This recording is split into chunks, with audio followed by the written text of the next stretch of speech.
ওকে, so আগের video পর্যন্ত আমরা একটা প্ল্যাটফর্ম তৈরি করছি। প্ল্যাটফর্মের মধ্যে আমরা একটা বস্তু রাখছি। সো ক্যামেরা কি, ডাইরেকশনাল লাইট কি, একটা বস্তু স্কেলিং কিভাবে করা লাগে, মেটেরিয়ালে আমি ডিটেলে যাই না এখনো। মেটেরিয়াল জাস্ট একটা ডিফল্ট মেটেরিয়াল এনে রেখে দিয়েছিলাম।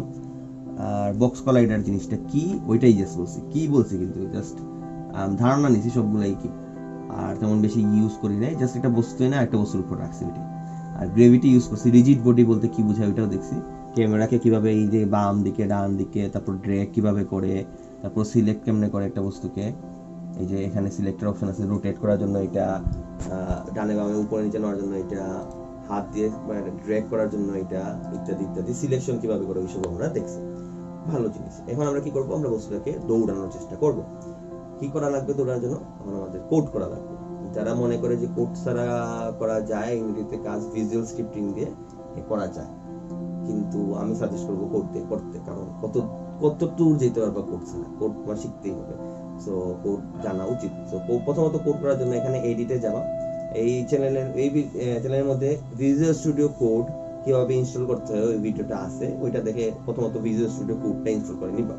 তারপর এখানে আসার পর এডিটে প্রেফারেন্সে যাওয়া। প্রেফারেন্সে যাওয়ার পর এই এক্সটার্নাল টুল আছে, এক্সটার্নাল টুলে এক্সটার্নাল স্ক্রিপ্ট এডিটর, এখানে গিয়ে ভিজুয়াল স্টুডিও কোড সিলেক্ট করবা।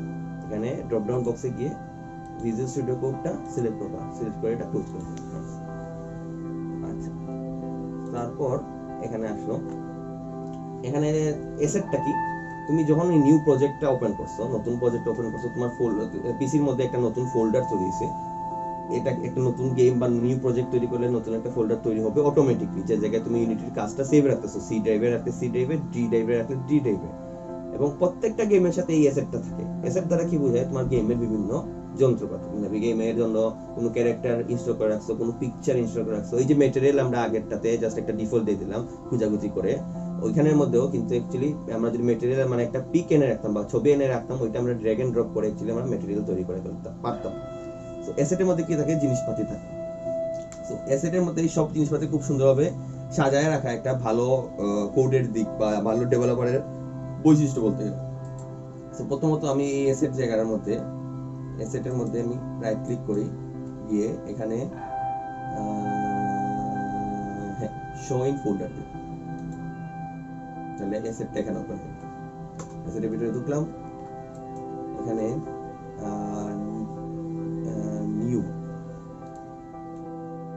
নিউ ফোল্ডারে সিলেক্ট করি। নিউ ফোল্ডারের নাম দিলাম আমি স্ক্রিপ্ট। তো এখানে বেসিক্যালি কি থাকবে? আমার স্ক্রিপ্টগুলো এখানে থাকবে। মানে আমার স্ক্রিপ্ট বলতে কি বুঝাইতেছি? কোডগুলোকে অ্যাকচুয়ালি স্ক্রিপ্ট বলে। আমি একটা বস্তুর মধ্যে কি কি বৈশিষ্ট্য, মানে আমি বস্তুটা একটা স্ক্রিপ্ট সেভ হয়ে গেছে। সো আমি এখানে এন্টার দিছি, সবকিছু আছে, ভিতরে কিছু নাই আপাতত, সমস্যা না। এই যে স্ক্রিপ্ট এখানে চলে আসছে। আমি চাইলে কিন্তু এখান থেকেও জিনিসপাতি করতে পারতাম। আচ্ছা, সো যে স্ক্রিপ্টের মধ্যে আমরা কি রাখবো? কোডটা রাখবো। কোডটা কি করবে? আমাদের বস্তু আছে, মানা ভালো জিনিস। এখানে আমরা বস্তু রাখছি, একটা বস্তুর উপর একটা বস্তু রাখছি। এই যে আমার প্ল্যাটফর্ম একটা কিউব, ওই প্ল্যাটফর্মের উপর আরেকটা কিউব রাখছি, ওটা দৌড়াবে। ওটাকে পরবর্তীতে আমরা মানুষ বা বিভিন্ন আকৃতি দিব, মেটেরিয়াল ডিজাইন করব, ওটা পরে আসতেছে। এখন আমি জাস্ট আমার এই ভিডিওতে আমার উদ্দেশ্য এটাকে দৌড়াবো। তো দৌড়ানোর জন্য কি হবে? কোড লাগবে। কোড দিয়ে কি করব? কোড অ্যাকচুয়ালি কি কাজে লাগে? সাপোজ দুইটা বস্তু তুমি এখানে বসালা, ভালো জিনিস। একটার সাথে আরেকটা যখন সংঘর্ষ হবে, তখন কি করতে হবে বা সংঘর্ষ কখন হবে এটা কিভাবে বুঝবে? ওই জিনিসগুলো অ্যাকচুয়ালি তোমার লজিক দিয়ে বোঝানো লাগবে বা কোড লিখে বোঝানো লাগবে, যে এই যে সংঘর্ষ হয়েছে, এই যে একটা বস্তুর সাথে সংঘর্ষ হয়েছে, বা এই বস্তুটার গতি এত, বা এই বস্তুটা এত উপরে লাফ মারবে বা এত নিচে স্লাইড করবে, ইত্যাদি ইত্যাদি তোমার অ্যাকচুয়ালি কোডের মধ্যে বোঝাতে হবে। মানে যে কোনো যৌক্তিক জিনিস তোমার কোড দিয়ে বোঝাইতে হবে। আর বস্তুগুলা কোথায় থাকবে, কেমন ভাবে থাকবে, কি ডিজাইনে থাকবে, এইগুলা তোমার এই সিনের মধ্যে ডিজাইন করলেই হবে। মানে এই যে সিনের মধ্যে আমি এটা যদি কালার চেঞ্জ করি, এটা কোন দিকে থাকবে, আমার ক্যামেরা চেঞ্জ করি, ইত্যাদিতে চেঞ্জ করি, তাহলে এই বস্তুর ওরিয়েন্টেশনটা তোমার এই সিনের মধ্যে চেঞ্জ করা যাবে। কিন্তু বস্তুর যৌক্তিক জিনিস, যে এই কাজ হলে কোন কাজ করতে হবে বা এই জিনিসটা হলে কোন জিনিসটা হতে হবে, এইসব তোমার স্ক্রিপ্টের মধ্যে করতে হবে। তো স্ক্রিপ্টটা একটা তৈরি করছি, স্ক্রিপ্ট ফোল্ডারে ঢুকি। এখানে গিয়ে আমি এখন প্রথমত আমার যে কিউবটা আছে, এই যে কিউবটা, ওকে, এই কিউবটার মধ্যে আমি একটা অ্যাড কম্পোনেন্ট, নতুন একটা বস্তু আনবো। কি আনবো? New script. নিউ স্ক্রিপ্ট আমি কি নাম দিব, আমি রান নাম দিই। রান নাম দিলে অ্যাকচুয়ালি আমার অপশন নিউ স্ক্রিপ্ট চলে আসছে, আমি নিউ স্ক্রিপ্ট সিলেক্ট করলাম। তাহলে রান নামে একটা নিউ স্ক্রিপ্ট শুরু হবে, ক্রিয়েট এন্ড অ্যাড দিয়ে দিই। তাহলে কোথায় এটা তৈরি হবে, এটা অবশ্যই অ্যাসেটে তৈরি হবে। এই যে রান নামে একটা স্ক্রিপ্ট, এটা আমি কোথায় রাখতে চাই, সবগুলা স্ক্রিপ্ট আমি স্ক্রিপ্ট ফোল্ডারের ভিতরে রাখবো। তো আমি এটা সিলেক্ট করে ড্র্যাগ করে আমি অ্যাকচুয়ালি ড্র্যাগ মানে সিলেক্ট করা অবস্থায় আমি এটা টেনে এখানে ছেড়ে দিছি। তো এটা অ্যাকচুয়ালি কি হয়েছে, এটা জাস্ট ভিতরে ঢুকেছে, এই ফোল্ডারের ভিতরে ঢুকেছে, আর কিছু না। এভাবে অ্যাকচুয়ালি ভালো ডেভেলপাররা এইভাবে জিনিসটা কাজ করে যে স্ক্রিপ্টগুলো এক জায়গায়, ছবিগুলো এক জায়গায়, বস্তুগুলো এক জায়গায়, মেটেরিয়াল যেটা জিনিসটা আমরা মেটেরিয়াল সম্পর্কে এত বেশি জানি নাই, সামনে জানবো। মেটেরিয়াল গুলো এক জায়গায় এইভাবে আলাদা আলাদা ফোল্ডার করে রাখা, যাতে পরে তোমারই কোডটা করতে বা বুঝতে সুবিধা হয়। আচ্ছা, এই স্ক্রিপ্টে আসছে। এখন আমি যদি এটা এন্টার দেই, এটা অ্যাকচুয়ালি কোথায় ওপেন হবে, এটা অ্যাকচুয়ালি ভিজুয়াল স্টুডিও কোডে ওপেন হবে, কারণ আমরা ওই যে এক্সটার্নাল স্ক্রিপ্ট এডিটরের মধ্যে ভিজুয়াল স্টুডিও কোড রেখে দিলাম। এটা ওপেন করার সাথে do you want to install recommended extension for C sharp দিয়ে দিবা ইনস্টল। ওকে, কারণ আমার সি শার্প লাগবে, যেহেতু আমি সি শার্পের মধ্যেই করবো কাজটা, সি শার্পটা লাগবে। সো হয়ে গেছে ইনস্টল। ক্লিক করার সাথে সাথে হয়ে যাবে খুব ফাস্টলি, অবশ্যই ডিপেন্ড করে তোমার ইন্টারনেট স্পিডের উপর, ইত্যাদি ইত্যাদি। আচ্ছা, সো এখানে ওপেন হওয়ার পর উপরে অনেক জিনিস আছে ইউজিং, এগুলো ডিপেন্ডেন্সি, এগুলো যেরকম আসছে সবসময় ওইরকম রেখে দিও, কিছু চেঞ্জ করা লাগবে না। আচ্ছা, আমি এখানে ভিতরে দুইটা ফাংশন এগুলো এক্সপ্লেন করি। পাবলিক ক্লাস রান, এটা আমার ফাংশনের নাম। এটা পাবলিক দ্বারা আমি যে কোনো অন্য ক্লাস থেকে এটা অ্যাক্সেস করতে পারবো। আমি আচ্ছা, আর মনো বিহেভিয়ার মানে এটা সিঙ্গেলি ডিপেন্ডেন্ট, মানে অন্য কোনো ফাংশনের উপর ডিপেন্ড করে এটা তৈরি করা যাবে না। ওই জিনিসটা বেশি জটিল হয়ে যায়। এটা এই লাইনটা যদি এখন এক্সপ্লেন করতে যাই, আমি জাস্ট এইখানে ফাংশন, ভিতরে ফাংশনটা এক্সপ্লেন করি, বাইরের ফাংশনে এক্সপ্লেন করবো। যেহেতু আমরা কোডটা যখন আরো বড় হবে, আরো বিস্তারিত হবে, তখন একটা ক্লাসের সাথে অন্য ক্লাসের সম্পর্ক স্থাপন করতে হবে, তখন অ্যাকচুয়ালি আমরা এই জিনিসগুলো সম্পর্কে আরো ডিটেইল দেখবো। সো প্রথমত আমার এখানে এটা হলো ফাইল এক্সপ্লোরার, মানে আমার কোথায় কি আছে। এই যে অ্যাসেটের ভিতরে আমার, স্ক্রিপ্টের ভিতরে আমার রান নামের একটা সিএস আছে। সিএস দ্বারা কি বুঝাইতেছে, সি শার্পের একটা ফাইল আছে, এখানে আমি সি শার্পের কোড লিখবো। আচ্ছা, এখানে ভয়েড স্টার্ট দ্বারা কি বোঝায়, ভয়েড স্টার্টের ভিতরে আমার গেমটা যখন শুরু হবে তখন কি কাজ করা লাগবে, এটা ভয়েড স্টার্টের ভিতরে দেওয়া লাগবে। আর ভয়েড আপডেট দ্বারা কি বোঝায়, আমার গেমটা মোটামুটি সেকেন্ডে অনেকবার এটা আপডেট হয়, মানে সেকেন্ডের মধ্যে অনেকবার সিনটাকে আপডেট করে। গেম চলে কিভাবে, তুমি যদি চিন্তা করো, একটা সিনের পর একটা সিন, একটা পর একটা খুব দ্রুতভাবে আপডেট হতে থাকে, এইভাবে গেমটার সিনটা ট্রানজিশন হয়। আমরা অ্যাকচুয়ালি চলতে দেখি, কিন্তু এখানে একটা সিনের পর একটা সিন আসতেছে। তো এই ভয়েড আপডেটে কি হয়, ওই যে একটা সিনের পর একটা সিন আসতেছে, এই আসার মধ্যে আমি যদি কোনো জিনিস চেঞ্জ করতে চাই, তাহলে এটা আমি আপডেটে লিখবো। মানে আমি চাই যে আমার গেমের মধ্যে কোনো জিনিস কনস্ট্যান্টলি চেঞ্জ হবে, সো এটা আমি আপডেটের ভিতরে লিখবো। আর আমি চাই যে আমার গেমের মধ্যে কোনো একটা জিনিস সময় শুরু হবে তখনই মাত্র চেঞ্জ হবে, আর পরবর্তীতে কখনোই চেঞ্জ হবে না, ওইটা আমি কোথায় লিখবো, ওয়েট স্টার্টে লিখবো। নাম তো দেখেই বোঝা যাচ্ছিল, ওয়েট স্টার্ট হলো গেম শুরুতে কি কি হতে চায়, ওইটা আমি ওয়েট স্টার্টে লিখি। আর গেম চলা অবস্থায় কি কি জিনিস কন্টিনিউয়াসলি চেঞ্জ হয়, ওইটা আমি ওয়েট আপডেটে লিখি। এটা সেকেন্ডে অনেকবার জিনিসটাকে আপডেট করে। সো এখানে আমি প্রথমত কি করবো, আমি এখানে পাবলিক রিজিড বডি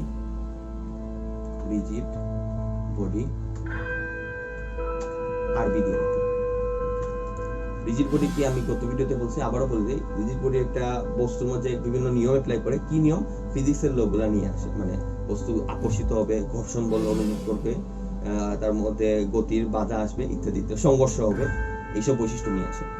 তো এখানে রিজিড বডি ডিক্লেয়ার করছি পাবলিক, মানে এটা যে কোনো জায়গাতে অ্যাক্সেস করা যাবে, যে কোনো ক্লাস বা ইউনিটি এডিটর থেকে অ্যাক্সেস করা যাবে। সো কন্ট্রোল সেভ দিলাম, এটা এখানে রিলোড হবে, হয়ে গেছে রিলোড। সো আমি এই কোডটা কোথায়, কোন বস্তুর মধ্যে এটা অ্যাড করছি, কিউব 1 এর মধ্যে অ্যাড করছি। সো কিউব 1টাকে আমি নাম চেঞ্জ করব, প্রথমত প্লেয়ার, যে কিউব 1 খুবই বিশ্রী নাম লাগে। সো প্লেয়ার এখানে চেঞ্জ করলাম, তাহলে এটার নাম এখানে প্লেয়ার হয়ে গেছে। সো এটা আমার সুবিধা দিবে বিভিন্ন হিসাব, পরবর্তীতে বিভিন্ন আইডেন্টিফাই করতে যে এটা কি ছিল। আচ্ছা, এটা প্লেয়ার। সো এখানে আমি দেখি এই যে তার স্ক্রিপ্টটা তার মধ্যে আছে, মানে এই স্ক্রিপ্টে যা যা লিখবো এই জিনিসটা এই কিউবের মধ্যে অ্যাপ্লাই হবে। তো এখানে একটা আরবি নামের ভেরিয়েবল বা চলক আসছে, কিন্তু এটার মধ্যে কিছু রাখা নাই বলতে কি বুঝাইতেছে, যে আমি একটা পাবলিক রিজিড বডি তো ডিক্লেয়ার করছি, কিন্তু ওই রিজিড বডি দ্বারা কোন রিজিড বডি বুঝাইতেছে আমি ওটা বলি নাই। সো এই রিজিড বডি দ্বারা আমি কোন রিজিড বডি বোঝাতে চাই, আমার এই প্লেয়ার রেটটাকেই বুঝাইতে চাই। মানে এই প্লেয়ারের যে রিজিড বডি আছে, মানে রিজিড বডি একটা বস্তুর মধ্যে তো ফিজিক্সের নিয়ম নিয়ে আসে। সো এখন একটা বস্তুর মধ্যে ওই নিয়মগুলো অ্যাপ্লাই হবে। আমি স্ক্রিপ্টের মধ্যে যদি ওই নিয়মগুলোকে একটু ম্যানিপুলেট করতে চাই যে বল এত বেশি হবে বা ধাক্কা এত বেশি লাগবে, সো ওইটা একটা নির্দিষ্ট যে বস্তু রিজিড বডিকে আমি অ্যাপ্লাই করতে চাই ওই বস্তুর রিজিড বডিতেই মানে ওই বস্তুর ফিজিক্সের লগুলাই চেঞ্জ হবে। তো এখানে আমার এই যে চলকটা আছে আরবি, এখানে একটা রিজিড বডি লাগবে, যার রিজিড বডি আমি এখানে দিব ওই বস্তুটারই ফিজিক্সের লটা চেঞ্জ হবে। যেমন আমি যদি এখানে একটা ধরো এই কিউবের রিজিড বডি এখানে এনে রাখলাম, রাখার পর বললাম যে এটার মধ্যে সংঘর্ষ বল এত হবে, 10 গুণ হবে, বৃদ্ধি পাবে, মানে বেশি হয়ে গেল সংঘর্ষ বল। তাহলে আমার যে আরেকটা বস্তু আছে, আরেকটা ধরো কিউব এখানে আছে, ওইটাতে যদি রিজিড বডি থাকতো ওইটাতে কিন্তু 10 গুণ হইতো না, কারণ আমি এই স্ক্রিপ্টের রিজিড বডিতে কাকে বুঝাইতেছি, এই বস্তু মানে আমার প্লেয়ারের রিজিড বডিটাকে বুঝাইতেছি। কিভাবে বুঝাবো? ইজি। এই আরবি এখানে আপাতত কোনো রিজিড বডি নেই, নন লিখা আছে। আমি এই প্লেয়ারকে এখানে ক্লিক করে ড্র্যাগ এন্ড ড্রপ করে এখানে এসে ছেড়ে দিব। তাহলে এখন আমার এই আরবি বা এই রিজিড বডি দ্বারা আমার প্লেয়ারের রিজিড বডিটা বোঝানো হইতেছে। খুবই ভালো। আচ্ছা, এখন আমি আবার একটু প্লে দিয়ে দেখি আমার গেমের কি অবস্থা। এটা আপাতত কিছুই না, বস্তুটা আকর্ষণের কারণে 2 মিনিটে পড়ে যায়। ভালো, আমি সেটা যাতে সামনের দিকে থাকে। আচ্ছা, তো আরেকটা জিনিস, এই প্লেয়ারের আমি এখানে যদি যাই এই যে প্লেয়ারের রিজিড বডিতে এখানে কনস্ট্রেন্টস, আমি কিন্তু এটাকে সামনের দিকে নিয়ে যেতে চাই এবং এটা ডানে বামেও যাতে যাইতে পারে, এটা আমি চাই। তো সামনের দিকে নেওয়ার জন্য কি আমার জেড লাগবে, মুভমেন্ট পজিশন সামনের দিকে যাবে, আর ডানে বামের জন্য এক্স লাগবে। কিন্তু আমার আর উপরে নিচে প্রথমে যেহেতু গ্রেভিটি কাজ করতেছে ওইটা আমি সরাইও যদি ফেলি, গ্রেভিটি যেহেতু কাজ করতেছে সো ওয়াইটাও কাজ করবে, ওয়াই এর কোনো সমস্যা হবে না। কিন্তু রোটেশন আমি চাই না, মানে আমি চাই না সে কাত হয়ে যাক বা ডান দিকে কাত হয়ে যাক বা বাম দিকে কাত হয়ে যাক। সো ওইগুলো আমি ফ্রিজ করে দিলাম। এইগুলা চেক করে দিলে কি হয়ে যাবে, ফ্রিজ হয়ে যাবে, মানে সে বাম ডানে কাত হবে না, আর সে সোজা বামে ডানে উপর নিচে যেতে পারবে, কিন্তু কাত কখনোই হবে না। আচ্ছা, এখন ফ্রিজ করে দেওয়ার পর জিনিসটা হয়ে যাবে, আর কিছু করা লাগবে না এখানে কনস্ট্যান্টে। আমি আমার কোডে ফিরেছি, আর আমি একটা জিনিস অ্যাড করলাম এখানে যে আরবি, তো আমার দ্বারা ওই আমার প্লেয়ারের রিজিড বডিটাকে বোঝানো হইতেছে, আরবি দ্বারা আমার প্লেয়ারের রিজিড বডিটাকে বোঝানো হইতেছে। আরবি ডট ভেলোসিটি একটা অপশন আছে, মানে অনেক বৈশিষ্ট্য আছে আর কি আমার রিজিড বডির, তার মধ্যে একটা হলো গিয়ে ভেলোসিটি। ভেলোসিটি দ্বারা কি বোঝায়, বেগ বোঝায়। সো আরবি dot velocity is equal to new vector 3 0 0 300 কি করে আমি বুঝি জিনিসটা। আমি কন্ট্রোল এস দিচ্ছি, কিন্তু অবশ্যই কন্ট্রোল এস দিতে হবে। সো আরবি একটা বস্তু যেটা আমার প্লেয়ারকে বুঝে, তার ভেলোসিটি মানে বেগটা আমি চেঞ্জ করবো। প্রথমত তার বেগ কত আমরা প্লে দিয়ে দেখছি যে তার কোনো বেগ নাই, মানে সে প্লে হওয়ার সাথে সাথে পড়ে যায়, সামনেও যায় না, পিছনেও যায় না, ডানেও যায় না, বামেও যায় না, কিছুই হয় না। আর পরে কিন্তু গ্রেভিটির জন্য অন্য কোনো কারণে পড়ে না সে, সেখানে অ্যাকচুয়ালি তার কোনো বেগ নাই।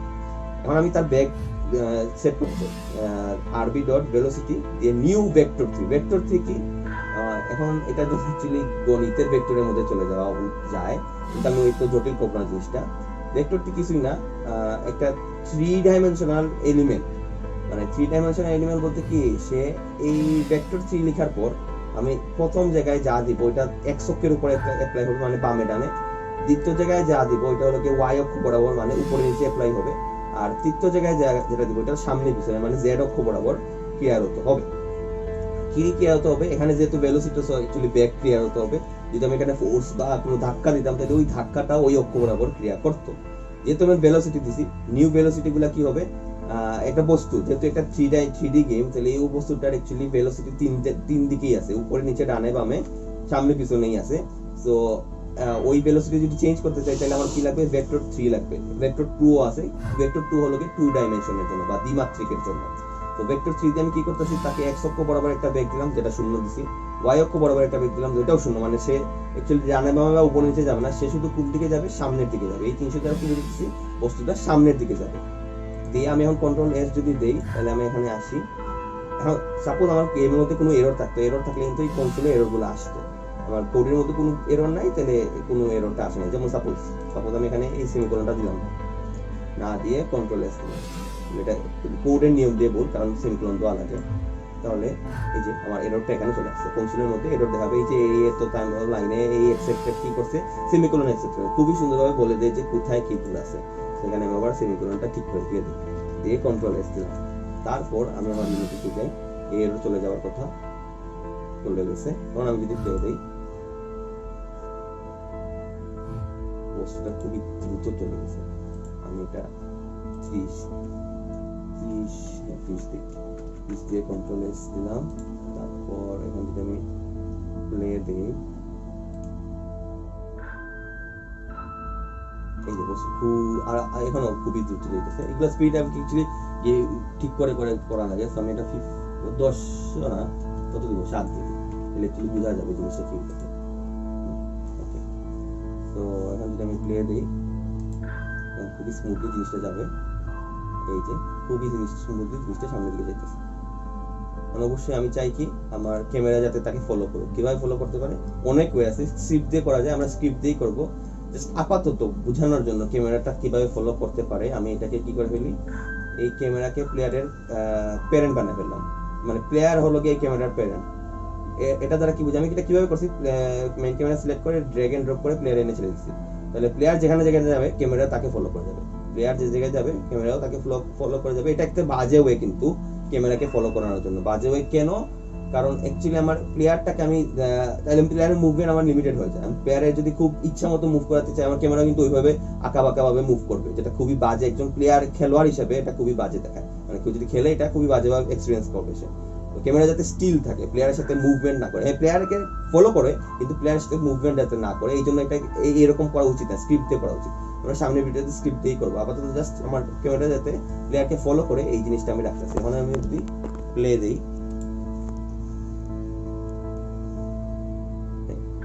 এখন অ্যাকচুয়ালি বুঝাও যেতেছে না সে যাইতেছে। আচ্ছা, ওটা বোঝানোর জন্য আমি এখানে আরো কিছু জিনিসপত্র নিয়ে আসি, যেমন 3D অবজেক্ট, কিউব। এটা আমি এই ডান দিকে নিলাম, এই পিছনে নিলাম,